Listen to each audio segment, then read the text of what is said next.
Hi there. If you're new here, welcome. Thanks for tuning in. My name is Linda, but if you've been here before and have seen any of my other videos, you might know that I recently purchased a 1996 Lazy Days RV, and I've been spending quite a bit of time renovating it and updating it and just kind of doing a general overhaul of it and fixing a bunch of issues with it. And I just absolutely love the way it turned out, and I'm just so grateful that I actually own it, and I'm so excited about it. And I think it was that enthusiasm and excitement that made me want to offer it to a friend of mine to let her borrow it. But was that the right decision? And should I have done that? I'm not quite sure yet.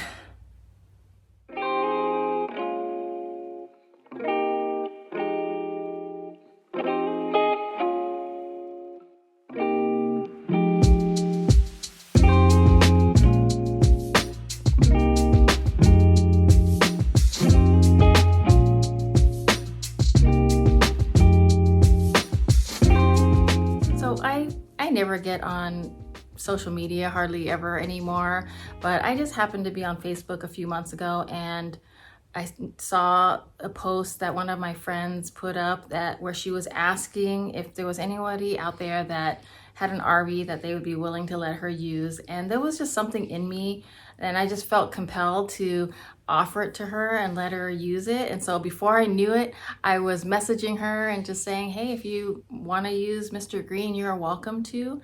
But I kind of immediately felt nervous about it.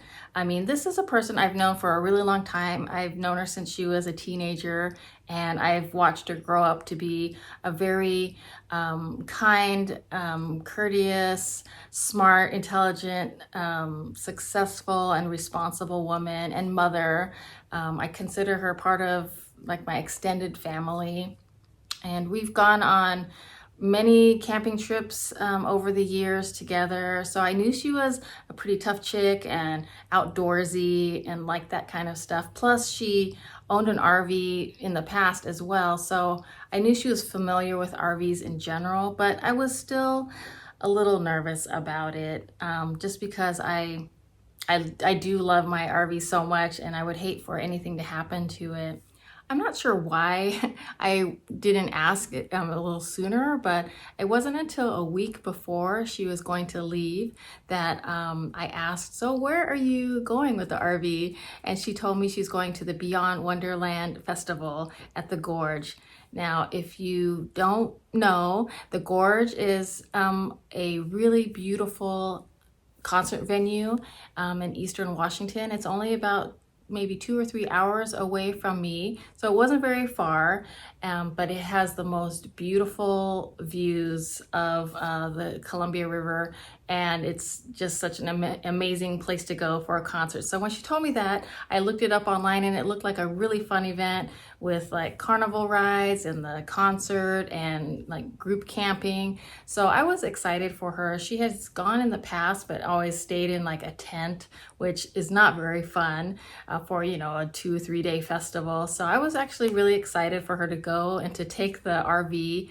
I was happy to be able to provide the amenities so that she can have a more comfortable, safe stay where she could have the bathroom and take showers and have air conditioning even if it got too hot.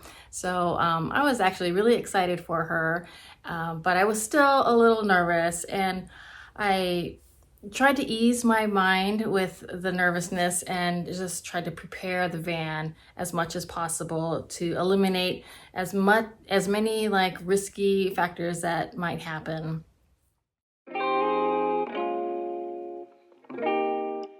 So I just kind of did a standard run of tests, like checking the oil, and I also just fixed the generator, so I was just making sure everything was still working properly and checking the tire pressure, things like that, just kind of general tests.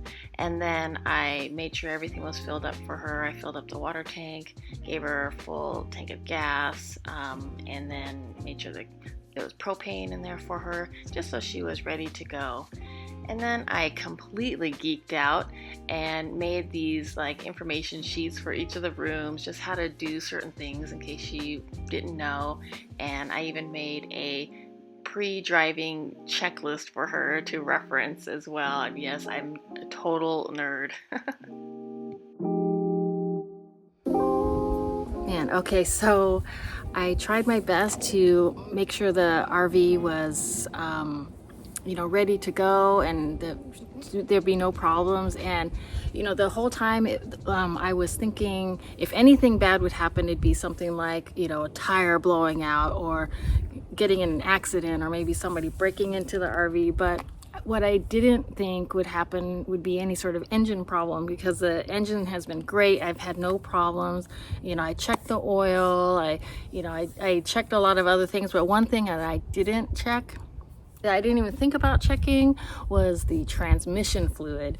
And my friend just called me and said that the RV just is not going, the transmission is not engaging, and she's stuck on the side of the road. And I'm just like so upset, or just so like worried about her. They had to get into the festival and there was long lines, the security line.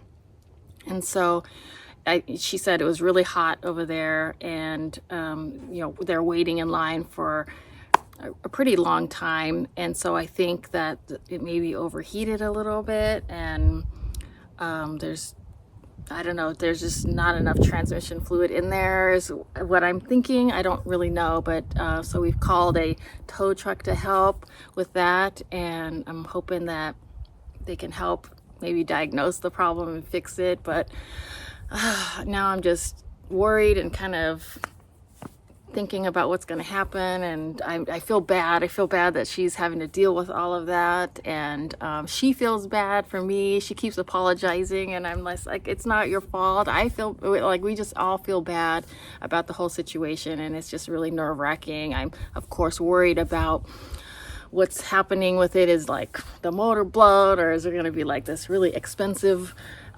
fix or repairs, and am I gonna have to tow it all the way from Eastern Washington over here? So it's been a little stressful now. So I don't know, I'll keep you posted. 3 hours later.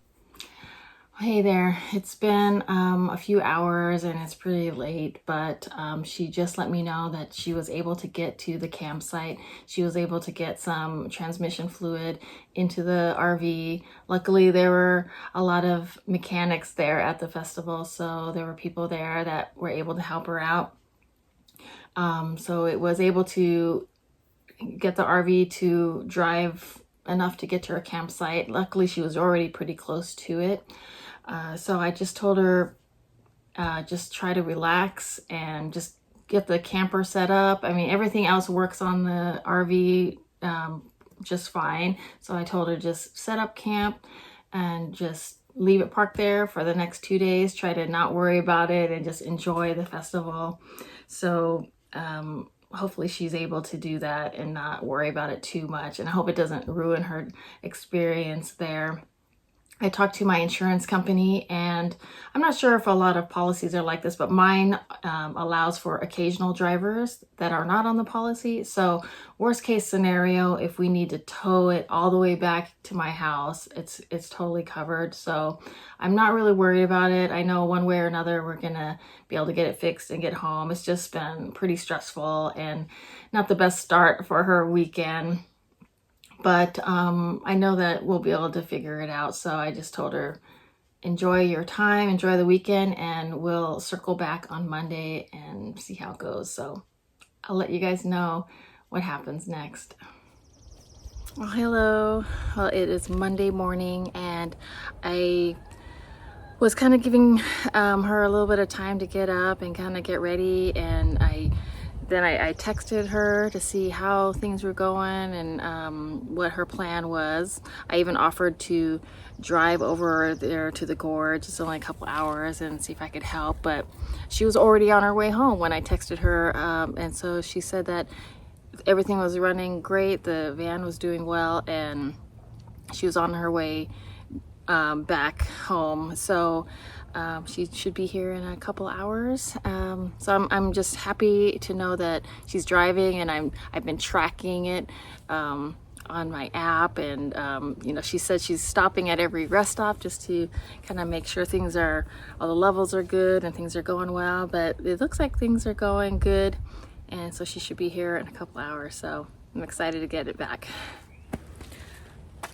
All right, well, Mr. Green is home safe, so I'm so happy about that, and happy she was able to get him home, and there was any issues, but I definitely am gonna get it checked out just to make sure it's running well. Obviously, there's something going on with it, so I just want to make sure it is doing well. I have some trips coming up, so I want to make sure it drives well for me. But as far as, you know, letting your friends borrow your RV, I don't know, for me, I probably wouldn't do it again, and it has nothing to do with my friend. She did amazing, and she took wonderful care of it. She brought it home safe, and she cleaned it out, and she took really good care of it, and she went way out of her way to, you know, get some fluids in it and help fix the problem. So it has nothing to do with her, but I think it was just the added stress of somebody else borrowing it, and you know, I think it was something on my mind all weekend, and I know that it was on her mind, and she was worried about it. And I think it, you know, it kind of took away from her experience at the festival when she really wanted to just have some fun, but then she had this, you know, issue to deal with. But even if you didn't have anything go wrong with the RV, I think just kind of worrying about it, kind of in the back of your mind, like, because anything could go wrong with it. So I don't know. I probably will not do it again. You know, I know a lot of people are out there that rent their RVs out and make money, make side money, help them pay for the payments. And I think that's great if, you know, you feel comfortable doing that, if you have the proper insurance and, you know, kind of a business plan. But I think if your RV is yours, your personal RV, and you're not doing it as a business, I don't know, I wouldn't recommend it. I just think it's kind of a lot of stress, and anything could go wrong, and then you're out of an RV, and I probably would not do it again. And again, has nothing to do with my friend. She was fantastic and took really wonderful care of it. But I just think for both of us, we were just, you know, just kind of paranoid and worried about it all weekend. So I just, I probably would not do it again. But I don't know, let me know in the comments how you feel. Like, would you let your friend borrow an RV, or have you done it before? And, you know, what was your experience? I'm really genuinely interested to hear how that went. But I'm gonna go inside. It's starting to rain, but I have some stuff coming up soon, and hope to be on the road. Hopefully everything is good with Mr. Green, and I'm able to take him out on the road for the summer. So I hope to see you back again. Hope you're all doing well, and we'll talk soon.